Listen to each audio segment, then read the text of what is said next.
గాంధీ భవన్లో political affairs committee సమావేశం జరగనుంది. ఇప్పటికే గాంధీ భవన్ చేరుకున్నారు ఏఐసీసీ అధ్యక్షుడు మల్లికార్జున ఖర్గే. ఆయన వెంట KC Venugopal, CM Revanth Reddy, deputy CM Bhatti Vikramarka ఉన్నారు. పొలిటికల్ అఫైర్స్ కమిటీ తర్వాత మధ్యాహ్నం 12 గంటలకు టీపీసీసీ విస్తృత స్థాయి కార్యవర్గ సమావేశం జరగనుంది.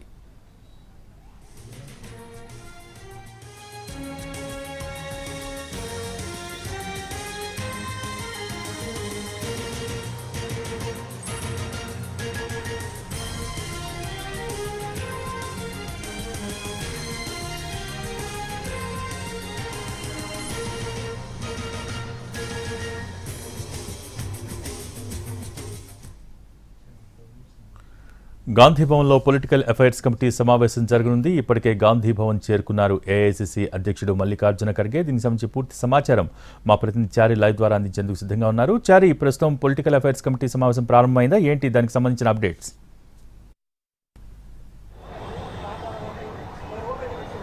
మరి కాసేపట్లోనే పొలిటికల్ అఫైర్స్ కమిటీ ప్రారంభం కాబోతుంది. కొద్దిసేపటి క్రితమే ఏఐసీసీ అధ్యక్షుడు Mallikarjuna Kharge, KC Venugopal, CM Revanth Reddy, deputy CM Bhatti Vikramarka, PCC chief Mahesh Goud, అలాగే మంత్రులు, ఈ పీఏసీలో ఉన్నటువంటి సభ్యులంతా కూడా ఇప్పటికే గాంధీ భవన్కి చేరుకున్నారు. ప్రధానంగా గాంధీ భవన్కి రావడానికంటే ముందు తాజ్ కృష్ణ హోటల్లో CM Revanth Reddy, PCC chief Mahesh Goud ఇద్దరు కూడా ఏఐసీసీ అధ్యక్షుడు మల్లికార్జున ఖర్గేతో సమావేశమయ్యారు. ఈ సందర్భంగా జూబ్లీహిల్స్ ఉప ఎన్నికకు సంబంధించినటువంటి అంశం మీద చర్చ జరిగింది. ఉప ఎన్నికలకు సిద్ధం కావాలని, అభ్యర్థి ఎంపికకు సంబంధించినటువంటి అంశాలన్నిటి మీద కూడా చర్చకు ప్రధానంగా వచ్చాయి. ఇక స్థానిక సంస్థల ఎన్నికలకు సంబంధించినటువంటి అంశంలో కూడా చర్చ జరిగింది.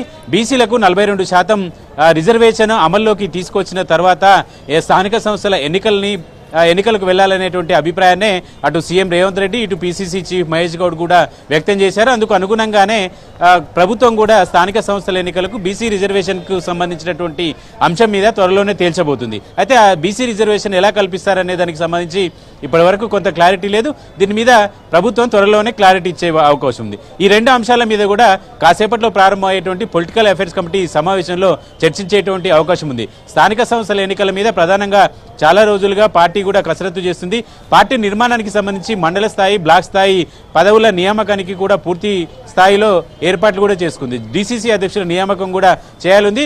కాంగ్రెస్ పార్టీ నాయకత్వం క్షేత్రస్థాయి నుంచి పార్టీ నిర్మాణం మీద ఫోకస్ చేసినటువంటి పరిస్థితి కనబడుతుంది. కాబట్టి ఈరోజు పొలిటికల్ అఫైర్స్ కమిటీ సమావేశంలో ఖర్గే కూడా పార్టీ నిర్మాణానికి సంబంధించినటువంటి అంశం, అలాగే తెలంగాణ ప్రభుత్వం చేసినటువంటి కులగణన కావచ్చు, ఎస్సీ వర్గీకరణ అమలుకు తీసుకున్నటువంటి చర్యలు కావచ్చు, మిగతా పార్టీకి సంబంధించినటువంటి వ్యవహారాలన్నింటి మీద కూడా చర్చించేటువంటి అవకాశం ఉంది. పార్టీ ప్రభుత్వం మధ్య సమన్వయానికి సంబంధించినటువంటి అంశం, కొంతమంది మంత్రుల మీద ఫిర్యాదులు వచ్చినటువంటి నేపథ్యంలో వాటికి సంబంధించినటువంటి అంశం, ప్రభుత్వం అమలు చేసినటువంటి పథకాలను జనంలోకి ఎలా తీసుకువెళ్ళాలి, ఐక్యంగా కలిసి పనిచేయడం, ఇలాంటి అనేక అంశాలన్నిటి మీద కూడా ఇవాళ ప్రధానంగా చర్చించేటువంటి అవకాశం ఉంది. పార్టీ నిర్మాణం మీద ఎక్కువ ఫోకస్ చేయాలనేటువంటి ఆలోచనతో కాంగ్రెస్ హైకమాండ్ ఉంది. కాబట్టి పార్టీ నిర్మాణానికి సంబంధించినటువంటి అంశాలన్నిటి మీద కూడా ఈ సమావేశంలో చర్చించేటువంటి అవకాశం ఉంది.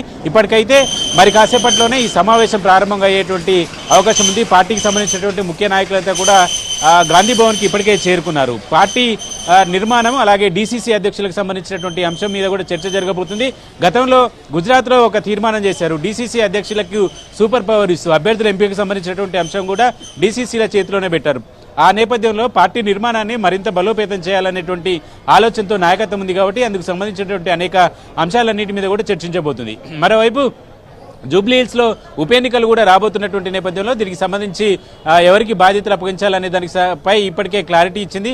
మంత్రి వివేక్ ఈ బాధ్యతల్ని కూడా పీసీసీ అప్పగించినటువంటి నేపథ్యంలో వీటి మీద కూడా ఎన్నికల సరళికి సంబంధించి అక్కడ పరిస్థితులకు సంబంధించినటువంటి అంశాలన్నిటి మీద కూడా ఈ సమావేశంలో చర్చించేటువంటి అవకాశం ఉంది. Thank you Chari.